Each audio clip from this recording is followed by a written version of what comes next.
Come one and all to the following segment of enjoyment and an escape from reality. But beware, the show you are about to bear witness to will not hold back when it comes to spoilers, language, and things not appropriate for work or children. If you continue on, we hope that you laugh at the banter, that you are thrilled by the topic of discussion, and marvel at the host's dedication to their craft, because you can only get that type of treatment here at Monster Madness. You have been warned. Wade, have you met Clint? I have not. Wade Johnson, pleased to meet you with meat to please you. Actually, we kind of met earlier. You parked me in. What are you talking about? Nothing. It's fine. It's just that you parked so close that I couldn't get out of it. My truck's got a dual rear wheel. I'm sorry? Dual rear wheel. Dual wheel. Dual wheel. Dual wheel wheel. Dual wheel. Dual wheel wheel. Dual real. Real. Got a dual real wheel. Dual real. Dual real. I don't understand. Got 2 extra wheels on the back part of it. Hi, hello, and welcome to this week's episode of Monster Madness, a podcast dedicated to all sorts of creatures, features, and beyond. I'm Erika, and joined with me is a man who would totally kick a kid in the head if he was trying to eat me. My wonderful co-host, Matthew. I'd probably kick a kid even if they weren't trying to eat you. That's fair. See, my imagination went to, you would, crane kick a kid. Gladly. I mean, honestly, the first thing I thought of when you started your sentence was when Homer kills Flanders and Bart goes, "Dad, you killed zombie Flanders." Homer just goes, "He was a zombie?" Here's a zombie. Pretty much, yeah. 100%. If I was going to be trapped in a school filled with zombie children, I'd want to be trapped with you because no mercy. Even if we were about to die, we'd have fun. Oh, yeah, for sure. We'd have an inappropriate amount of fun. Yeah. I digress. It's been a while since you've said it. I'm proud of you. I know. I've tried to pull it back, but it's been a minute, so I feel like I should whip it right out. You can find Monster Madness on all your favorite podcasting platforms, social media sites, and things of that nature. Matt does stream video games and drum sessions from time to time, so you can check that out on our Twitch channel. If you'd like to support our show, you can do so in numerous ways, such as Patreon, buying merch, donating to the show, or simply leaving a review on your favorite podcasting provider. Those 5 stars go a long way, and if you decide to write something, we'll read it on the show. All the links will be posted in our show notes. As always, Matt, do you have any housekeeping? No. Other than Fort Chicken's kind of a real place. I was just Googling that while you were doing what? the intro. Fort Chicken, where this movie takes place. Oh, Fort Chicken. Yes, Yeah. yes. I thought It's you actually- said 4 chickens. I'm like, No. oh, God, did 4 chickens die? No. But it's actually called Chicken Bristle, Illinois, not Fort Chicken. Wow. Yep. The more you know. Everyone can sleep better at night knowing that little turd. Right? Can you imagine? Be like, where are you from? Chicken Bristle. Chicken Bristle. Yeah, it's a 5.5 hour drive. I'm not going, but it exists if needed. If you were going somewhere else, would you detour if it only added 30 minutes to your trip to go to Chicken Bristle? Yes, but I don't. I'm sorry, I'm looking at a map. I think I'd have to be going to Decatur, Illinois, which is not a place I would ever fucking go for it to be within that 30-minute detour. Because it's halfway between Springfield, Missouri, Springfield, Illinois, and Indianapolis.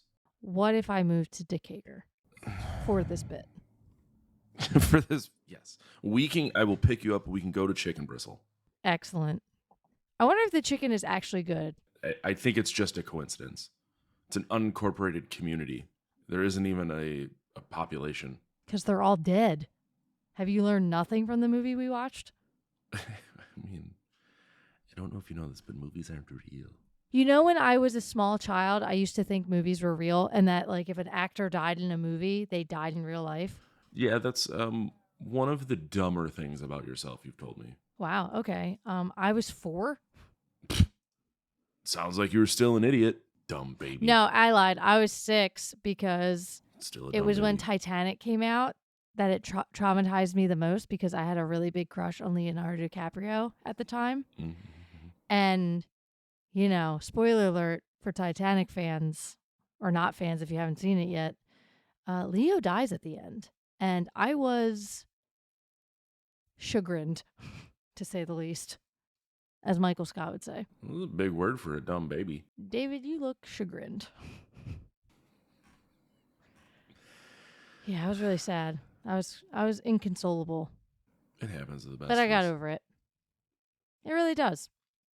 So on this week of Monster Madness, we are covering 2014's Cooties. Vice Principal Sims? Yeah, your go for Sims. I'm under some medication for medical conditions, so I may not be saying things correctly. But I'm pretty sure I might be seeing some of your students. Possibly eating Mr. Peterson. Okay, it could be the medication. Cooties is rated R. It has a runtime of 1 hour and 28 minutes. It was released in the United States on January 18th, 2014 at the Sundance Film Festival. It was produced by Spectre Vision and Glacier Films. It was distributed by Universal Pictures. It is directed by Jonathan Millett and Carrie Murnian. It was written by Lee Wannell and Ian Brennan. And the story, I never understand when they say it's written by and then the story is by. Isn't that the same thing? Like, I came up with the story, but I guess maybe they wrote the details, like they wrote the screenplay. I think that's what it is. I'm figuring things out as I think I'm figuring it out as I speak. Mm-hmm. So Lee and Ian wrote the story, and I'm assuming the screenplay, but Josh C. Waller just wrote the story. It stars, this cast is stacked. Elijah Wood, Rainn Wilson, Allison Pill, Jack McBrayer, Lee Wannell, Nazem Pedrad, Ian Brennan, Jorge Garcia, Cooper Roth, Miles Elliott, Morgan Lilly, Sunny Mae Allison, Kate Flannery, honorable mention to her because who doesn't love Kate Flannery, and Matt Jones as well. Some taglines for the film: "You are what they eat," an infectious new comedy. "Circle, circle, square, square, now you have it everywhere." And lastly, "Please don't feed the children." 3 out of 4 weren't bad. No, yeah, they're all pretty good. Quick question for you. That circle, circle, dot, dot, now you got a cootie shot. Is that like something you know from childhood? Mhm. That's how old I am. No, I had never heard that before in my life until this movie. And while I'm sitting there with Brooke watching it, she started reciting it as they were saying it. And I'm like, what the fuck? Like, I was like, you've never seen this movie? And she's just like, that's the thing. You've never heard of that? I'm like, no. I think it's a Midwestern thing because I've never heard that. Because probably up by you, everyone just goes, fucking cheesesteaks. Fucking cheesesteaks. I have that bit on my computer, and I made it a ringtone or a text tone. I'm quite excited. I didn't lie. For this, to hear this. I mean, I was there. I don't have it on my phone yet. Oh, well. I know. I have it ready. I just keep forgetting to transfer it to my phone. But either which way, what's the budget? I don't know. I couldn't find one. Yeah, but Oh. but it only grossed $581,080.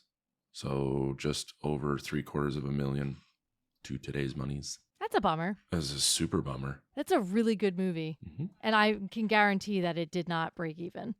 Absolutely not. I don't even remember. I don't ever remember hearing about it being in the theater. Yeah, it's got a theatrical release in 2015. Limited. Oh, through video on demand right away. Okay, so boo. Boo-hoo. So the plot for Cooties: in Fort Chicken, Illinois, a chicken infected with a mutant virus is killed and turned into a batch of badly made chicken nuggets containing the virus, which is then taken to Fort Chicken Elementary. A student, 4th grader Shelley Linker, consumes one of the tainted black dotted chicken nuggets and contracts the virus. Yep. Full stop right Yep. there. First of all, this was the grossest part of the movie to me. That and when the guy like put his hand in Elijah Wood's shit.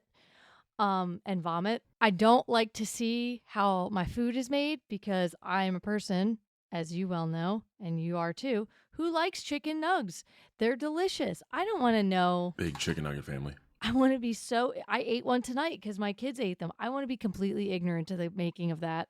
That was disgusting. But also, even as a fourth grader, if I saw that a chicken nugget was black spotted. Not only that, but to bite into it and the shit gush out and there's no reaction. That was rough. Yeah. Because here's the thing. Going into this, I audibly said, this is a movie I'm not looking forward to watching because I feel like it's going to be gross.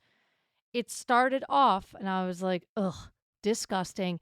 And then I saw a kid pick his nose and eat it. And I texted you and I said, I'm questioning our fucking friendship because I couldn't imagine it getting any better. Here's the thing. I can watch gore to a degree and deal with that. But if it comes to nose stuff and like vomit, I don't like watching that or seeing that in real life. My kids try to stick a digit anywhere near their nose. I start flipping out. I'm like, no. We are not these people. We don't do it. Because it reminds me of kindergarten, and I'm going to name drop someone, and I hope he's not listening to the show. I don't even know where this fucking weirdo is. Eric, you disgusting fuck. Fucking first and last name. Oh, yeah, I'm shaming him because this, I might get a little, He is someone, he is someone who, if I need to get sick, I think of because he used to aggressively pick his nose and eat it in school. And it's really hard to talk about still to this day. And he was in my school from like kindergarten to I think about like third grade. And once he left, oh man, I was fucking clicking my heels to school. I was so happy because I went to a Catholic grade school, so it was K through 8. I thought I was going to be stuck with that fuck for 9 years. He was like the kid that if he touched you, everybody was like, oh my God, you have cooties. And I might bleep out his name because now I feel a little bad. But he was foul. At least bleep out the last name. Okay, fine. I mean, you're an adult. Do whatever you want. I'm just saying. I try to look him up on social media occasionally, and I can't find him, so... Thank God. Maybe he just crawled under the fucking rock like the cretin that he is, but ugh. Real piece of shit. Disgusting. Like, I have horrendous memories. I can't really talk about it. It's so disgusting. He was very gross. He's a very gross person. Anyway, I need a drink of water. It's horrible. Thanks a lot, Eric. Meanwhile, an aspiring horror writer named Clint Hadson substitutes at Fort Chicken Elementary, where he is reunited with his former high school crush, Lucy McCormick, whom he learned is dating the physical education teacher, Wade Johnson, a.k.a. Rainn Wilson, a.k.a. fucking Dwight. So thrilled. So thrilled. During Clint's class, a kid named Patriot is attacked by the blister-ridden and increasingly feral Shelley after he inadvertently pulls a pigtail out of her scalp. When Clint being scratched by her before she flees. Okay. I hate the commas in Wikipedia. Mm-hmm. So Clint gets scratched by her before she flees after she gets her pigtail ripped out of her head. After Patriot is taken to the nurse's office, because she bites the shit out of his cheek, which they fail to mention here. So Patriot is taken to the nurse's office. Patriot's friend Dink confronts Shelley while she attempts to dig her way out of the school. Dink plans to report Shelley to the principal's office by turning her in, but Shelley ends up infecting Dink, who then spreads it throughout the playground by scratching the majority of the children before they all proceed to kill several staff members, including Mr. Peterson, Vice Principal Sims, and Sheriff Dave. Later, Clint, Lucy, and Wade and the other surviving staff members, consisting of Doug Davis, Tracy Lacey, and Rebecca Halverson, are forced to flee the faculty lounge when attacked by Patriot. After escaping to the library and being joined by an uninfected student named Calvin, the staff barricades themselves in the music room. Wade notices Clint has been scratched by Shelley and quarantines him. You've got cooties, motherfucker! Meanwhile, Doug deduces that Clinton is only experiencing symptoms of the stomach flu, as the virus does not affect adults like it does on children. Calvin concludes that cooties are the culprit behind the infection. Now, Doug is a really creepy dude played by Lee Wannell, who is of Saw fame, if you guys remember that movie. He disgustingly sifts through Clint's shit and vomit, and it's green and white and disgusting and just foul. And he's super inappropriate and weird. The staff plans to head to the roof at the end of the school day to call out to the arriving parents for help, only to watch the first arriving parents be killed by her own children before they are forced back into the school. I didn't think they'd kill a baby in this movie, but they sure as shit did, and then it was an evil zombie baby. Mm-hmm.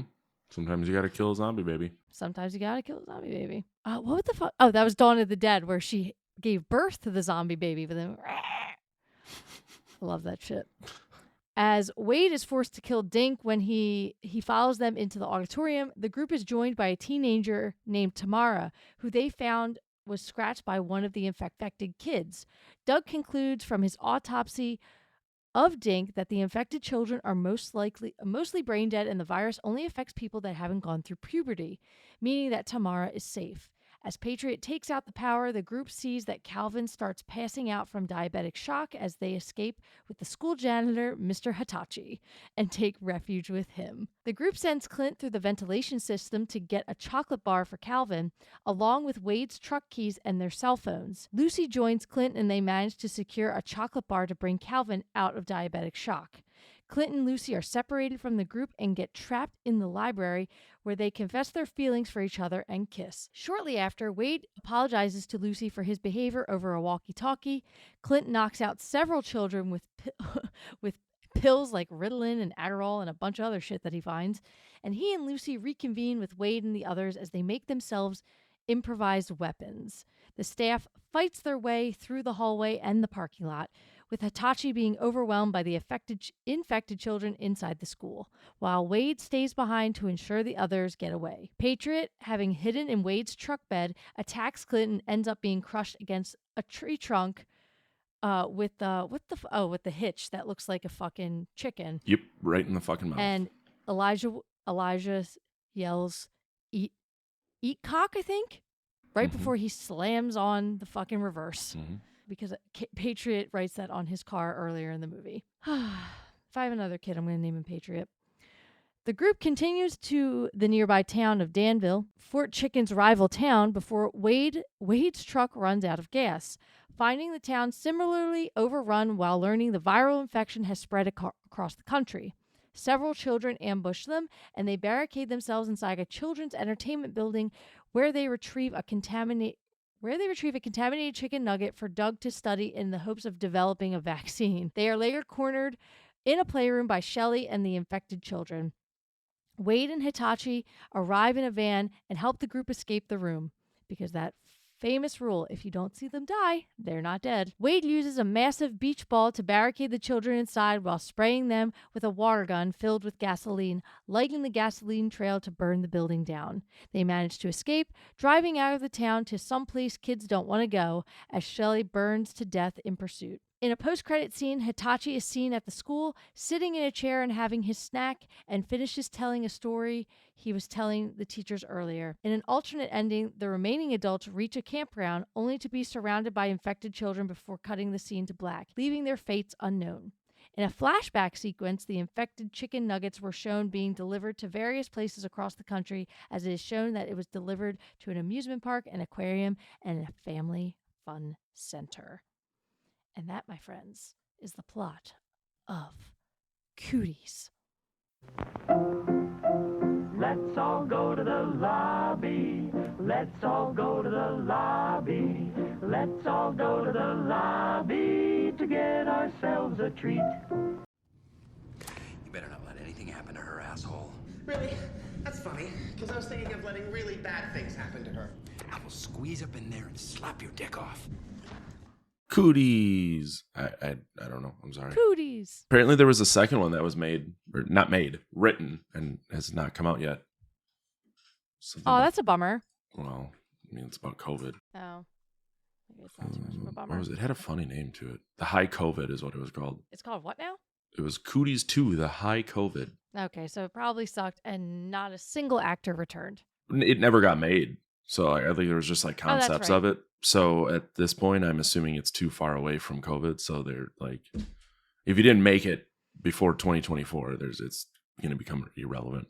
That's fair. That's very fair. because I do believe by 2021 there was a parody comedy COVID virus movie made. I remember seeing something and I'm like, really, people? We're still in it. Yeah, I mean, it looks like there's a bunch. There's a movie called The Bubble that came out in 22. This might be it. There's a couple like YouTube ones too, but this one has dinosaurs apparently. Did you see that reel I sent you about the dinosaur erotica books? Yeah, it's like Chuck Tingle but with fucking dinosaurs. The fuck is Chuck Tingle? Oh, boy, fucking strap in, Chuck Tingle. Chuck Tingle is the author of such books as Absolutely No Thoughts of Pounding During My Fun Day with This Kind T-Rex Because I'm a Romantic and Asexual, and That's a Wonderfully Valid Way to Prove Love is Real. Also, Trans Wizard Harriet Porber and the Bad Boy Paraslophus. I think there's some new ones. Chuck Tingle, new book called Bury Your Gaze. There's a whole Harriet Porber series. Ooh, the Tingle. He's got a Tingle verse. It's a role-playing game. The Tingle verse. Family game night. We used to, on Podcast here, we'd always find we'd call them Tinglers. And we would just start reading out names. There was some pretty good Trump ones. Pounded by President Bigfoot. That's a Tingler. Not pounded by anything. Not pounded by anything. 6 platonic tales of non-sexual encounters. Wow. Man. There's some fucking man. Yeah, I'm trying to find just like a full list. He probably has hundreds of these things. Probably. I mean, if anything, this teaches us to always follow your dreams. Pounded in the butt by my book. Pounded in the butt by my own butt. Living inside my own butt for 8 years, starting a business and turning a profit through common sense reinvestment and strategic targeted marketing. It's a fucking book title. What the fuck? Absolutely no thoughts of... Oh, no, I already read that one. The T-Rex because of an aromantic and asexual. Yep. Turned gay by the existential dread that I may actually be a character in a Chuck Tingle book. Slammed in the butthole by my concept of linear time. Slammed in the butt by my Hugo Award nomination. My ass is haunted by the gay unicorn colonel. Okay, I'm going to read that one. There's... My ass is haunted. I got to read it for Monster Madness. It's spooky. I don't know how many's on here. There's got to be... I'm trying to find how many are on here. 30. There's 16 pages of Chuck Tingle books on Goodreads.com at 30 books per page. Do the math. Jesus Christ. 300. I mean... 450. 480 books. And you know what the thing is? What's wild is that just like any bad movie that we watch or what have you, there is someone out there who legitimately is just like frothing at the mouth for the next Chuck Tingle book. The banana in my butt is a handsome lifeguard. Pokey butt go. Pounded by them all. Oh my God, that's amazing. I'm only on page 2. We should literally just have an episode just titled Chuck Tingle where you just read all of the titles. No intro, no outro, no context. You just say them. I will for Patreon, I would blind read a Chuck Tingle book. Like maybe Butt Wars, Rogue Buns. Oh, Buttception, a butt within a butt within a butt. Holy fuck. I need to read like one. How many pages are like his like please like I know they're only like 30 pages long. Let's see here. Because they're all on Amazon. So I'm looking. Of course. They're digitally published. Well, hang on. This one might be the Tingleverse game has a lot of. This lesbian ampersand gets me off. 47 pages. Okay. That's doable. Yeah. Literally. Times 480. Scary stories to tingle your butt. 7 Tales of Gay Terror. Oh, it's an audiobook. 2.5 hours. How many books does he have? A ballpark 480. Maybe more. There's 480 on good. Well, I mean, if page 16 is a full 30. No, there's only 15. So 465. if say an average book of his is what? Bisexual Buckaroos, 7 bi group encounters in Singleverse Volume 4. Oh, Volume 4, which means there's... Meta pounds my butt well in an attempt to make everyone forget their unethical business practices after a reband, but folks remember anyway because altering your name isn't a substitute for real work. He really has a butt thing. The Triceratops lawyer objects to my ass not being eaten, and my crack legal team agrees because I am representing myself, and an ass eating sounds awesome. My crack legal team. Pounded by the butt. Pounded by the physical manifestation of the comment. There's a Chuck Tingle book for everything, as evidenced by this book about the comment. There's a Chuck Tingle book for everything. Holy fuck! I need to look up what Chuck Tingle looks like. So all this is telling me is that I could have been doing this for years. Oh, okay. So nobody knows what he looks like. Oh yeah, the picture just him with a pink bag on his head, and boy. Dr. Chuck Tingle. Oh, don't forget. Manifestation of Wordle pounds my butt. Yep. In 2016, his short story, Space Raptor Butt Invasion. He just has one called Straight, a novella. Unicorn Butt Cops Beach Patrol. Okay, I have to stop. Right? You're welcome. Oh, he's got an Instagram. I mean, of course he does. On average, if his books are only 50 pages long and there's 480 of them, he's written about 24,000 pages of this shit. If we split that in half, that's only us reading 12,000 pages. Hey, and he might do audiobooks. There's a bunch of audiobooks. I feel like he does them himself and he sounds like a newscaster. This handsome, sentient baseball hits a home run into my butt. What is it with his ass? I think it's just fucking hilarious. That's great. Have you ever listened to My Dad Wrote a Porno, that podcast? Mm-hmm.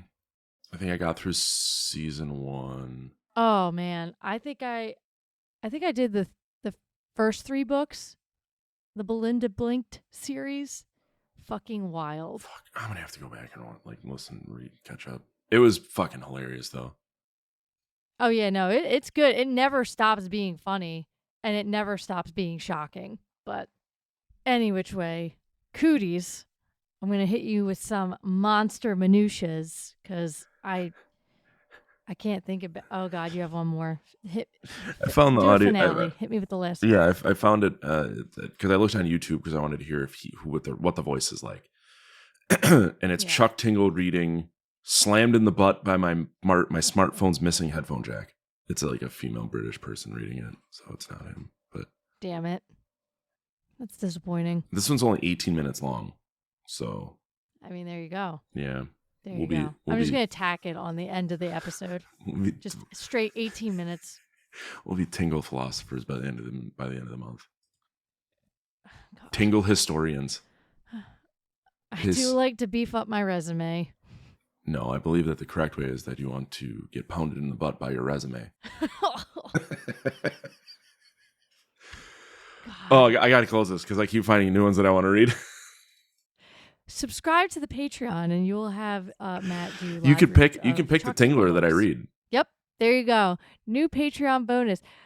I'm not going to put it in the thing. You literally have to listen to this episode, subscribe to be a Chuck Tingler listener of sorts, and then message me and Matt and let us know which one you want him to read. Just make and he'll do it with a shitting grin on his face. Oh yeah. You just got to make a new Patreon level called The Tinglers. Oh, I'm gonna.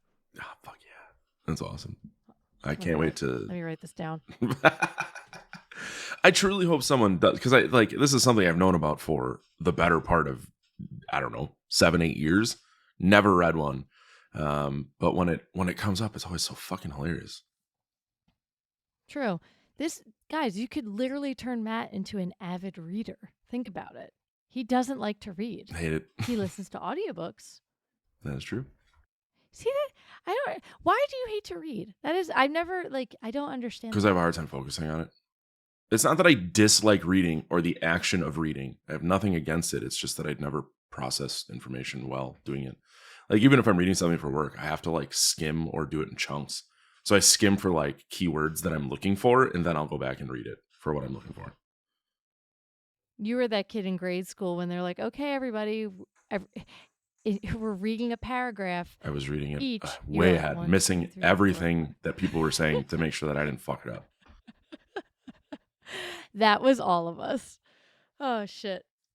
You're like, okay, I'm the 7th paragraph. My favorite would be like when I would miscount and they're like, Erika, you're this paragraph. I'm like, fuck, I don't know what it says. Yeah, right? I am Please not forgot how to prepared. read. All right, so some monster minutiae for you guys. Rainn Wilson did his own stunts. The infected children were doubled by dwarf stunt people. The second time that Elijah Wood's character the second time that Elijah Wood plays a character who fights monsters in a school. The first time was in The Faculty from 1998. Fucking great movie. The photo featured in the beginning inside Clint's bedroom is an actual photo of Elijah Wood as a child. At one point, Wade insinuates that Clint sneaks around like a hobbit. Wood played the hobbit Frodo Baggins in Lord of the Rings trilogy. I loved that little like snippet right there, because not only is he mocking Lord of the Rings, but there is a scene in The Office where Dwight asks Ryan's friend, "Are you a magical creature? Are you a hobbit?" No, he's a real man. He's a real guy. He's a cool dude. Tamara's line, circle, circle, dot, dot, now you have a cootie shot, was included in the movie per the request of Lee Wannell's wife, Corbett Tuck. What fucking weird-ass names. Danville is in the same town as WandaVision, if you are a WandaVision watcher. That was a good show. Ian Brennan only acted in this movie for 2 days. The opening scene was shot at a real chicken farm. When Clinton is at the vending machine in the teacher's lounge, a little girl comes riding in on a tricycle, mimicking the jigsaw puppet who also rides the tricycle. Lee Wannell also wrote and acted in Saw. Nice little nod to that movie. Even though Miles Elliott plays Dink and credits list him as Dink, no one ever names him in the movie at all. I mean, I guess that's a good one. Kate Flannery and Wayne Wilson were co-stars in the American TV series The Office. When the police show up, Rick mentions the 5-0. The term 5-0 is slang to alert others to police or other authority presence.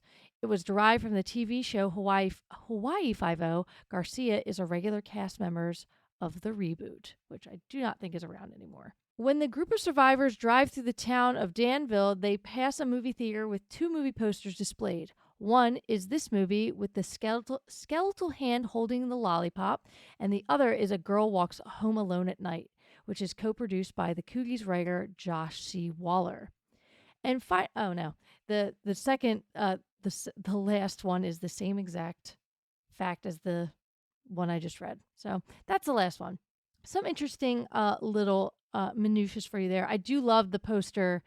I don't know if you saw it on my Plex or what your Plex automatically put it to, but they have, Cooties, and then it has all the actors fighting on the cover, but then there's like an animated one where it's just like a skeletal hand holding a lollipop, which I truly loved, and I made that the Plex poster because I'm that bitch on Plex. But yeah, just moving into Yay, Nay, or Slay real quick, because I just want to talk about how much I love this movie. It sandbagged me how much I loved it. Like 1,000%. I wanted to watch it immediately again. So it's a major yay for me. I loved the cast because I love Elijah Wood. I love Rainn Wilson. Those two together, I never thought would be like the comedy duo that I needed when I watched this movie, but it was just such a good fucking horror comedy. It wasn't over the top in the sense that I felt like it was stupid. It was realistic in the sense that, people flipping out, trying to find a realistic way to get out of a crappy situation, but also peppered with a lot of fucking humor. And it was just so perfectly executed. I want every single person I know that loves horror and loves horror comedy to watch this movie. Yeah, I mean, I swear to God, if you give me like, oh, fuck it, I knew it. If you're like, yeah, it's pretty good, I'm going to fucking slap you upside the head. I mean, it's pretty good. I only said pretty good because you told me not to. I really liked it. I don't need to go deliver a fucking diatribe like you just did. Well, you're on a podcast about reviewing a movie. You gotta give a little diatribe. I would like to be pounded in the butt by the sentient version of Cooties. Well, like I mentioned to you earlier, it is Female Orgasm Day, That's so true. get in line. Yeah, I mean, it's okay. So to fucking be there, girl. This isn't the first time. We did do it on Podcast Terror about 415 beers ago. I really liked it then. I still really like it. It wasn't one of those movies to me where like watching it again showed me something I didn't see the first time. Not that that's what I was out there, but you know, to refresh my Swiss cheese brain memory, I did rewatch it a couple days ago though, because we originally were going to do this 2 days ago. Then we're old, so shit happens. But yeah, it's fun. There's a lot of really funny lines in it. It's an interesting concept. It starts off super fucking gross, like you said, with the chicken nugget and all that stuff, and then the booger, and then from there on out, it just turns into like comical gore. Yeah. So yeah, I mean, the booger. Sorry to keep talking about the booger, but it wasn't as bad to me as it is to you, but it is not easy to watch if you've had encounters with people in the past that do that shit. Yeah. It's just, I mean, it's all around. It's a lot of fun. I understand why they left it open for more, because that's what you do when you make a horror movie. But I don't think it needs one, because like, where do you really go from here? Because at some point, you're just gonna have a bunch of fucking zombie kids running around. Like you can really only rehash the story the same way, because you have no adults that turn into it. Yeah. They're just children killing adults and infecting other kids. Yeah, I mean, basically, it just becomes Zombieland, except, you know, the surviving adults versus kids. Right. So, yeah. It is an interesting concept, though, because I never thought about, like, the notion of a virus that will only infect children. Yeah. Yeah, so, I mean, that standpoint, it was kind of like a nice little different take on it. Like the end scene where they're in the fucking, like, playland is really neatly shot and done because of what the whole point of the movie is. Yeah. That, and just the idea that there is a real town called Fort Chicken that is just so, like, it survives on like a chicken plant, and that's it. And people are so proud of Fort Chicken that they have like a fucking chicken, a rooster trailer hitch cover. Did you just like boop boop out? Yours did it to me too. Oh, okay. So it's probably the weather. I just want to make sure that you're good. Yeah, I'm fine. I mean, emotionally or physically. Pretty excited to get my lawnmower back. Hey, man. Well, I have like a half. Hold on to that thought. Because now we're going to go into, does it fuck? And Matt getting his lawnmower back definitely fucks. Getting it back so quickly fucks. The cost of getting it back does not fuck. True, but it's cheaper than buying a brand new one. Oh, no, for sure. And the conversations I've had with my dad was like, I couldn't have done this literally they picked it up Wednesday and I will get it back tomorrow, Friday morning. And other places told me it'd be 3-week wait. So I could not have gotten the part and replaced it in a quicker amount of time. Yeah. So it is what it is. There you go. Yeah. So, do you have any other items on the docket that fuck besides Swift lawnmower repair? I did text you before. I texted you probably one of the funniest messages I've ever sent you, in my opinion. I screenshotted it. Did you? I screenshotted it actually. Are you including it in this episode, or can I read it? No, you can read it, and then I'll just post it in the Instagram post. Oh, that's fine. So Burger King has a fiery menu. And I wanted to try some because I was too fucking tired. So I guess peek behind the curtain. Last night we went to Blink-182 with a couple of friends. So we were out very late. When I woke up, I was very hungry, but I didn't want to make anything because I'm fucking exhausted. So I just drank coffee until I did not feel good.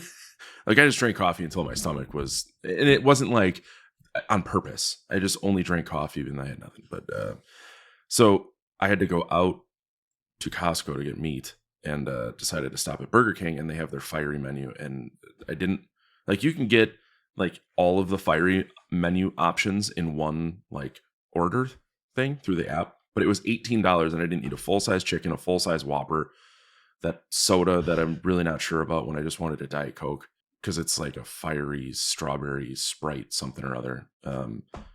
Spicy mozzarella sticks and then spicy chicken fries. So what I did was there was called the Fiery Trio, and I screenshotted that in an order to Erika. And I said, my dedication to finding the fuckiest of fuckable fucks for this fucking show knows no fucks. I was laughing as I was typing it, by the way. So the fiery mozzarella sticks are fine. I call them mozzarella fries because they're really small. The chicken fries are really good. They're not spicy. The fiery snack wrapper is pretty good, but I want to go back and get the Whopper. I just didn't think I had a spicy fucking bacon Whopper in me today. But yeah, those are really good. I had a spicy chicken sandwich at 5 Serve last night, which there's a full-blown Chick-fil-A inside the Bucks Arena, and that's what the show was. And you can just order shit from your phone, and Dylan's son came with. So we were like, Landon, you got to go over to section 104 and pick up our fucking chicken. You can order in an app that will deliver booze to you, to your seats. It's great.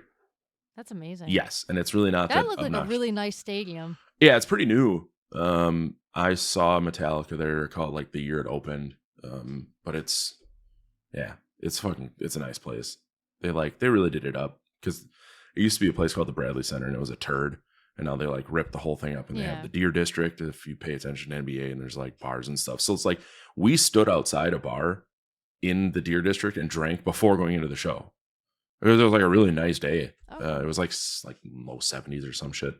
So that was cool. Like people just mingling around, and because we like met at a parking lot and then all piled in Dylan's car because there were 6 of us. So we got like handicapped parking spot because he's handicapped. So it's like from that standpoint, it was really fucking cool. I'm trying to think. The queso flamin' hot Dorito dynamite things, those are pretty fucking good. They're just like the Dorito Takis. That's really it. Oh, okay. If you've ever had Takis. Yeah, I've been really fucking layman on my... Well, we've been doing these so frequently now too that it's getting like there's not enough time to find fuckable things. True. Not in a bad. I'm not complaining. Oh, I know. I have no new cleaning products. I have no new Same. food in my life, really. I'm hoping by the time this comes out, I'm infused with iron to the point that you call me Iron Woman, Erika Stark, and I just have so much energy, so that might fuck by that point. Iron infusions, but yeah, how's that going? Recording this way before it comes out. Oh, huh? I haven't started yet. Okay, when do those start? By the time this comes out, I literally should be fucking Iron Woman. Just crushing watermelons. I scheduled all 5 of them. Get in here. Can we just speed this up and just do all 5 at once? Well, you have to do them pretty close in like within a certain time period so that, you know. I mean, I guess that makes sense. You don't pass out. I was trying to like rack my brain of like, here's the thing. Being told that I was anemic has completely fucked with my mental state because I'm sure. Now that I'm aware that I should feel exhausted all the time, I feel tired. Instead of just being like, I'm just tired because I woke up early.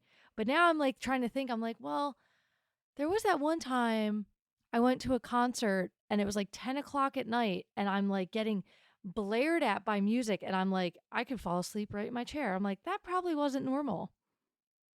No, but also you're getting old. All right. You know, well, that doesn't fuck. No, not at all. It's fucking awful getting old. But I'm grateful that I can get old. Some days. Some days. Well, I was speaking as for Matt myself. Face palms. Yeah. Matt's tired because he stayed out late because he went to a concert and had a great time. So he's a good grumpy man. I'm not grumpy. I'm just tired. He answered free emails at work. He worked real hard. You're an asshole. How do you like that shit? I mean, tell me something I don't know. It's not as fun when you agree with me. Literally, tell me something new about myself. I'm getting bored over here with myself. You got a real dumb forehead. I don't know. I got nothing. Hey man, what if I was self-conscious about this bitch? I feel like if you were, you would have told me by now. Do you want to know something weird about my forehead that I'm going to tell the internet? You could smash watermelons with it? That was the stupidest fucking video I've ever seen, and I don't understand why that's in the Guinness Book of World Records. It's not. That makes me feel like. Or are you saying someone smashing? is, though. But because you fucking there's a Guinness record for everything you can think of. It's so fucking stupid. Guaranteed, there's a Guinness record for amount of times that a sentient something has pounded something in the butt. And the winner is Chuck Tingle. Yep. Chuck Tingle. I know, but weird thing about my forehead. Yes. And if I don't like it, I'm going to cut it. That's fine. It's a fine forehead. It's not too big. It's not too small. She's Hairline's a fine forehead. pretty She'll solid, do. Straight. Yeah, she's definitely a forehead. Like, look, 4 fingers. She ain't a 5 head. She's not a 3 head. She's 4 head. Oh yeah. As we're I both get fucking this measuring one the size hair- of our foreheads. With our hands, yeah. Yeah. Right above my eyebrow, I forget what side it's on, there's like this one blonde hair that grows and does not stop. Oh yeah, I have a couple like I real fucking long straggler boys. And like, it'll just appear because I'll keep an eye out for it. And I'll be like, where's my tendril? And it won't be there, A week will go by, and then I have like literally a fucking like I'm from goddamn Narnia, like of a fucking blonde ass hair coming out my goddamn forehead. Good Lord. What a fucking sentence. You're welcome. That's fine. I was gonna say I have a scar in my eyebrow from getting smacked in the face with a clipboard one time. Ouch. Yeah, Who smacked you with a clipboard? Yeah, it's when I was fucking working delivering chicken wings. We'd have clipboards and we'd write all the shit down. And I was holding it, looking at it, and this girl walked by and just went boop, and it hit me right in the fucking, and my eyebrow started bleeding, and then it scarred, and hair doesn't grow there anymore. Like, it was a complete accident. At no part of, like, I'm not mad at her whatsoever. She didn't mean to do it, but it still is just one of those fucking random things. Every once in a while. I'm sure she was apologetic. Oh yeah, super. Yeah. Yeah. Mikey has a scar. From being the fucking greatest badass in the world. I was wondering where you're going with that. A cymbal hit him. No, that'll happen. In the mouth. Yeah, I'll fucking do it. Yeah. What? Why? I have questions. I don't know the story offhand, but I do remember he was like, yeah, a fucking cymbal. I don't know if like he was walking with it or he's, like disassembling his drums and like lifted it up and just like donged himself. That's possible. It is very possible with him as well. Well, on that note, Matt didn't fart and it's not going to be in the episode. 0 farts. Nice. I'm leaving that in. That was good. That was a good one. That's fine.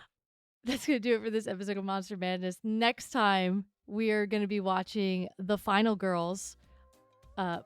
Please watch it so we can discuss it together. Thank you, as always, for listening to the show and being a part of the conversation. We love you guys so much. Bye.